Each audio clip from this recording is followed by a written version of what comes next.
భయపడకము, పేరు పెట్టి నేను నిన్ను పిలిచి ఉన్నాను. హల్లెలూయా, హల్లెలూయా. ఎవరితో అంటా ఉన్నాడనంటే, నువ్వు ఎప్పుడైతే నీటి బాప్తిస్మం తీసుకున్నావో దేవుని నిన్ను పేరు పెట్టి పిలిచి ఉన్నాడు. నా పేరు జీవగ్రంథంలో ఉన్నది, వ్రాయబడ్డది. నువ్వు ఎప్పుడైతే దేవుని పేరున బాప్తిస్మం తీసుకున్నావో నేను నిన్ను ఏమంటున్నాడు, పేరు పెట్టి పిలిచి ఉన్నాను. నీవు నా సొత్తు. నువ్వు నాకు భయపడు, నువ్వు భయపడకు. ఏ విషయంలో నా సొత్తు, దేవుని సొత్తును, దేవుని బిడ్డని ఎవరు కూడా ఏమీ చేయలేరు. అయితే మనం అనుకుంటున్నాం మనకు బాధలు కష్టాలు రావని.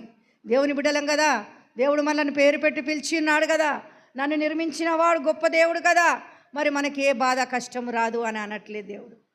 కష్టాలలో నేను మీకు తోడై ఉంటాను అంటున్నాడు.